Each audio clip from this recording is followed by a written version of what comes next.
മുത്തുനബി സല്ലല്ലാഹു അലൈഹി വസല്ലമ തങ്ങൾ ജനിച്ചപ്പോ അബൂലഹബിന് വല്ലാത്ത സന്തോഷം വന്നു.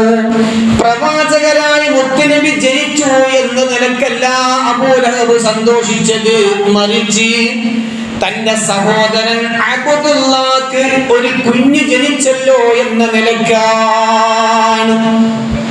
എന്നാൽ ആ കുഞ്ഞ് ജനിച്ച സന്തോഷ വാർത്ത അറിയിക്കാൻ വന്ന അടിമ സ്ത്രീയായ സുവൈബത്തുൽ അസ്ലമിയ എന്ന അടിമ സ്ത്രീയെ തന്റെ സഹോദരനൊരു കുഞ്ഞ് ജനിച്ചിട്ടുണ്ട് എന്ന സന്തോഷ വാർത്ത അറിയിക്കാൻ വന്നപ്പോഴേക്ക് സുവൈബയെ മോചിപ്പിക്കുകയാണ്.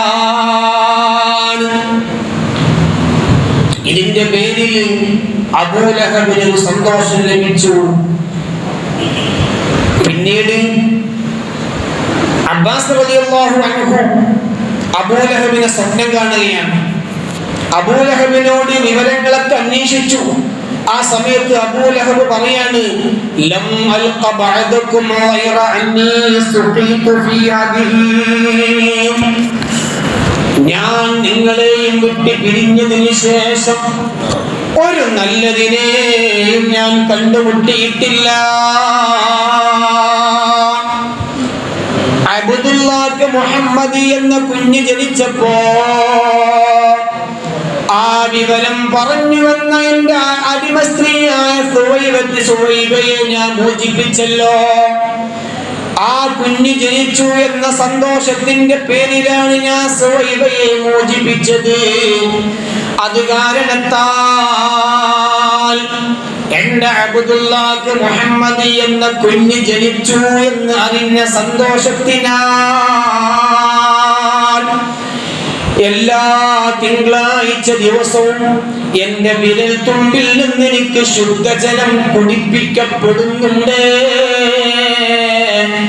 അതല്ലാത്ത ഒരു ഖൈറും എനിക്ക് ഈ നരകത്തിൽ ലഭിക്കുന്നില്ല. നബി സല്ലല്ലാഹു അലൈഹി വസല്ലം തങ്ങളിൽ വിശ്വസിക്കാത്ത, ജീവിതകാലത്ത് നിമിതങ്ങളെ വളരെയധികം ഉപദ്രവിച്ച അബൂലഹബിന് പോലും നരകത്തിൽ ഇത്ര വലിയ ആശ്വാസം ലഭിക്കുന്നുണ്ടെങ്കിൽ മുത്തുനബിയെ വിശ്വസിച്ച, മുത്തുനബിയെ സ്നേഹിക്കുന്ന, മുത്തുനബിക്ക് സ്വലാത്ത് ചൊല്ലുന്ന, മുത്തുനബിന്റെ മേൽ മൗലിദ് ഓതുന്ന, മുത്തുനബി ജനിച്ച മാസത്തിൽ സന്തോഷം പ്രകടിപ്പിക്കുന്ന കാരണത്താൽ നമുക്ക് എത്ര വലിയ അനുഗ്രഹങ്ങൾ ലഭിക്കും.